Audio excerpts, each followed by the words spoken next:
Bismillahirrahmanirrahim. Assalamualaikum warahmatullahi wabarakatuh. Alhamdulillah ala ni'matillah, la haula wa la quwata illa billah. Allahumma sholli ala sayyidina Muhammad wa ala ali sayyidina Muhammad. Anak-anakku kelas 3 dimanapun kalian berada, semoga sehat selalu di dalam lindungan Allah. Selamat menjalankan ibadah puasa, semoga puasanya lancar ya, bisa penuh 1 hari 30 hari. Baik, anak-anakku kelas 3, kita akan melanjutkan materi kita, yaitu bab 7 ya, beriman kepada kitab-kitab Allah ya, beriman kepada kitab-kitab Allah. Oke, tujuan pembelajaran kali ini, setelah kita belajar nanti diharapkan kita bisa memahami apa sih arti iman kepada kitab-kitab Allah itu. Kemudian kita juga bisa mengenal ya kitab-kitab apa saja yang wajib kita imani ya, yang Allah turunkan. Kemudian kita juga diharapkan akan menunjukkan sikap menghargai kitab-kitab Allah dalam kehidupan sehari-hari. Dan kita juga harus menyadari manfaat dari beriman kepada kitab Allah dan apa akibatnya jika kita mengabaikan kitab-kitab Allah ya. Oke, arti iman kepada kitab-kitab Allah artinya percaya bahwa Allah telah menurunkan kitab-kitabnya kepada para rasul ya. Iman kepada kitab Allah itu percaya bahwa Allah menurunkan kitab-kitabnya kepada para rasul melalui malaikat Jibril ya. Untuk apa? Untuk disampaikan kepada umat manusia. Kitab-kitab itu isinya apa? Kitab-kitab itu berisi petunjuk hidup agar manusia berada di jalan yang benar. Nah, ada apa aja sih kitab-kitab Allah itu? Ada berapa kitab Allah yang harus kita imani? Ada berapa kitab Allah yang diturunkan kepada para nabi? Itu ada 4. Yang pertama, kitab Taurat ya. Oke, di sini kitab Al-Qur'an dulu ya. Kitab Al-Qur'an diturunkan kepada Nabi Muhammad. Di mana? Di 2 kota ya, Makkah dan Madinah. Kitab Injil diturunkan kepada Nabi Isa di Yerusalem. Kitab Taurat diturunkan kepada Nabi Musa alaihissalam di Bukit Tursina ya, Mesir. Kitab Zabur diturunkan kepada Nabi Daud di Palestina atau di Yerusalem juga ya. Kemudian dalil beriman kepada kitab. A'udzubillahi minasyaitonirrajim. Bismillahirrahmanirrahim. Nazzala 'alaikal kitaba bil haqqi musaddiqan lima baina yadayhi wa anzalat taurata wal injil. Dia menurunkan kitab Al-Qur'an kepada Muhammad yang mengandung kebenaran, membenarkan kitab-kitab sebelumnya dan menurunkan Taurat dan Injil. Ini dalilnya ya, Quran surat Al Imran ayat 3, surat ketiga ayat ketiga. Kemudian bagaimana cara kita beriman kepada kitab Allah? Tentunya kita harus meyakini bahwa semua kitab 4 itu adalah dari Allah ya. Kemudian kita juga harus membaca Al-Quran dengan sungguh-sungguh, itu bukti kita beriman. Membaca Al-Quran ya, atau kalau belum bisa baca Al-Quran, baca Iqra ya, belajar Iqra. Itu adalah bukti kita beriman kepada kitab Allah. Dan kalau bisa kita memahami juga isinya dan mengamalkan ajarannya. Kemudian kita menjaga dan menghormatinya, kitab suci ya.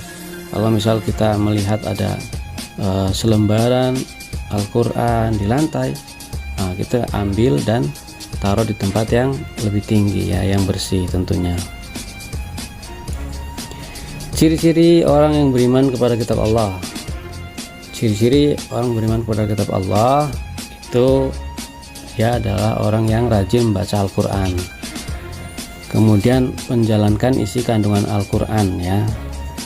Contohnya apa? Ya, dia itu orangnya jujur ya, sabar, baik, kemudian rajin sholat, rajin ngaji, sama orang tua patuh ya, sama guru juga mendengarkan gitu. Kemudian ciri-cirinya juga menghormati semua kitab Allah. Apa manfaat kalau kita beriman kepada kitab Allah?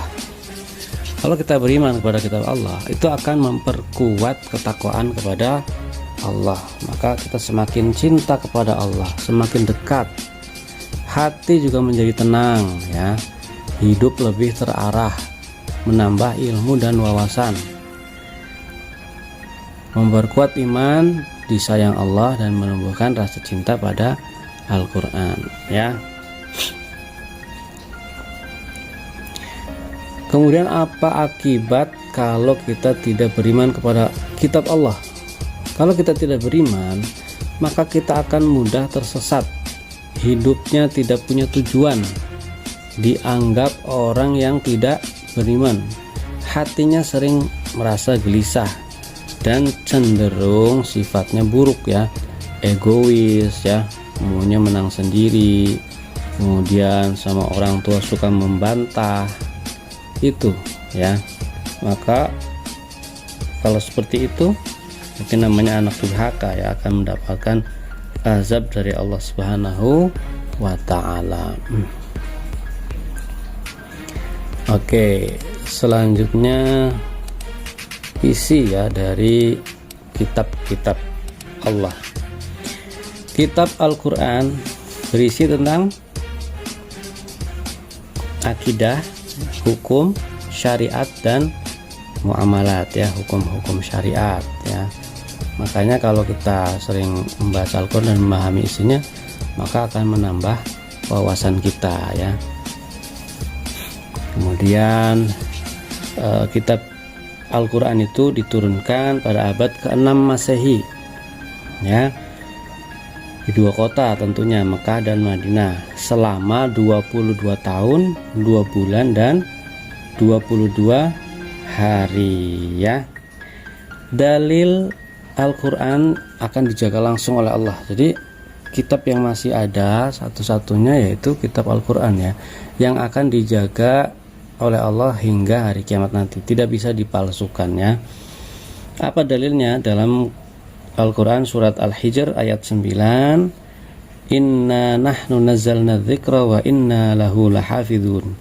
Sesungguhnya kamilah yang menurunkan Al-Quran dan pasti kami pula yang memeliharanya. Kemudian kitab Injil ya, kitab Injil itu diturunkan kepada Nabi Isa pada abad pertama Masehi ya. Isinya tentang apa? Isinya sebenarnya sama dengan kitab-kitab yang diturunkan sebelumnya, tetapi menghapus hukum-hukum yang ada dalam kitab Taurat yang sudah tidak sesuai dengan zaman ya. Jadi isinya pedoman untuk kaum Nabi Isa ya. Kemudian kitab Taurat. Kitab Taurat itu isinya adalah pedoman untuk kaum Nabi Musa, yaitu kaum Bani Israel, kaum Yahudi ya, tentang akidah atau tauhid ya, dan hukum-hukum syariat ya. Jadi kitab Taurat, kitab Injil itu sama isinya, akidah, tauhid, dan hukum-hukum syariat. Diturunkan pada abad ke-12 sebelum Masehi. Kemudian kitab Zabur ya, abad ke-10 sebelum Masehi. Itu tentang zikir isinya ya, zikir, nasihat, dan hikmah. Tidak memuat hukum syariat. Untuk siapa? Untuk kaum Nabi Daud ya, agar bertauhid kepada Allah. Dalilnya Quran surat Al-Isra ayat 55. Bismillahirrahmanirrahim. Wa rabbuka a'lamu bima fis samawati wal ard. Wa laqad faddalna ba'dan nabiyyina 'ala ba'di wa ataina Dawuda zabura. Tuhanmu lebih mengetahui siapa yang di langit dan di bumi. Sungguh kami telah melebihkan sebagian nabi-nabi atas sebagian yang lain, dan kami anugerahkan Zabur kepada Nabi Daud.